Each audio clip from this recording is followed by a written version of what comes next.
Bismillahirrahmanirrahim. Assalamualaikum warahmatullahi wabarakatuh. Perkenalkan, nama saya Rahadian Alia dengan NIM 418200044. Di sini saya akan menjawab pertanyaan UAS yang telah diberikan oleh Pak Yudi. Yang pertama yaitu jelaskan apa itu cinta amal soleh dalam Islam. Cinta merupakan ungkapan yang keluar dari setiap insan dalam mengagumi sesuatu. Menurut Imam Ghazali, menunjukkan dua cara untuk mencintai Allah.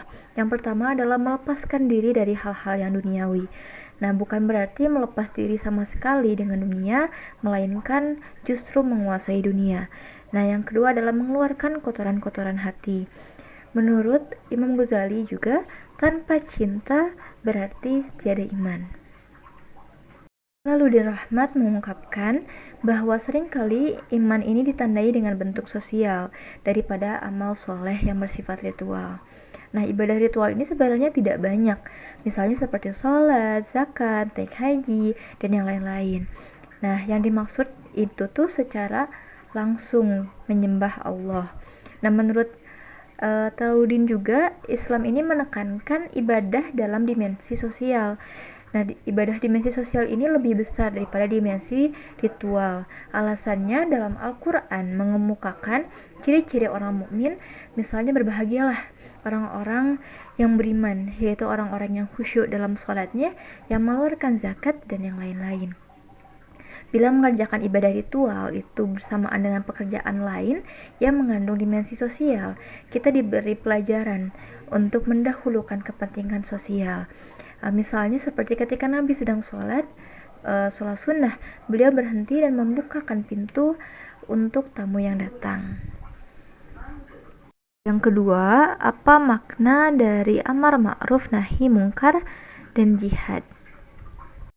Amar ma'ruf berarti orang yang menyeru, mengajak, menyadarkan perintah Allah, dan nahi mungkar adalah mencegah segala perbuatan yang bertentangan dengan kehendak Allah. Menurut Imam Ghazali dengan tepat mengatakan bahwa amar ma'ruf dan nahi mungkar adalah inti agama Islam. Nah, barang siapa di antara kalian yang melihat kemungkaran, maka hendaknya ia menghilangkannya dengan tangannya. Jika ia tidak mampu, maka dengan lisannya. Orang yang tidak mampu dengan lisannya, maka dengan hatinya. Dan dengan hati inilah adalah lemah-lemahnya Islam. Hadis riwayat Muslim. Maksud dari hadis tersebut adalah seseorang yang melihat kemungkaran dan ia mampu menghilangkan dengan tangan, maka ia tidak boleh berhenti dengan mengingatkan lewat lisan saja. Sedangkan dengan lisan, jika kemungkaran dapat berhenti dengan lisan dan orang tersebut mampu menumpasnya kemungkaran itu dengan lisan, maka ia tidak boleh berhenti hanya dengan hatinya. Jihad dalam Al-Quran adalah berjuang tiada henti dengan mencurahkan segala yang dimilikinya hingga tercapai apa yang diperjuangkan, perjuangan dengan nyawa, harta, ataupun yang ia punya dengan niat melakukannya di jalan Allah sehingga mengantarkannya kepada ridho dan rahmatnya. Ketiga, apa saja aliran-aliran teologi dalam Islam? Dari sekian banyaknya aliran dalam teologi yang berkembang di masa kejayaan peradaban Islam, seperti Syiah, Khawarij, Mu'tazilah, Murji'ah, Qadariyah, Jabariyah, Arsyiyah, Maturidiyah, dan sebagainya, hingga saat ini hanya ada dua aliran yang masih memiliki banyak pengikut. Nah, pada tahun 2014 yang lalu, berbagai aliran tersebut masih tetap ada di tengah-tengah masyarakat Indonesia, seperti Ahmadiyah, LDII, Syiah, Salamullah, Jamaah Tabligh, dan NII. Keempat, yaitu sebutkan tujuan dari pendidikan dalam agama Islam. Menurut Al-Ghazali, tujuan pendidikan Islam adalah untuk kesempurnaan manusia di dunia dan di akhirat. Manusia dapat mencapai kesempurnaan melalui ilmu untuk memberi kebahagiaan di dunia sebagai jalan mendekatkan diri kepada Allah. Tujuan utama pendidikan Islam adalah mencari ridho Allah Subhanahu wa taala.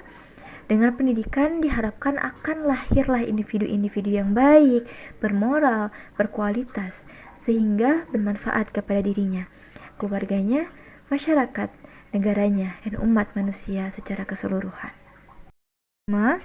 Jelaskan konsep pembentuk diri dalam agama Islam. Kepribadian Muslim adalah kepribadian yang pandangan, sikap, pilihan, keputusan, dan perbuatannya ini sesuai dengan nilai-nilai agama Islam. Pembentukan kepribadian Muslim adalah suatu usaha untuk membentuk kepribadian seseorang agar sesuai dengan akidah dan nilai-nilai Islam.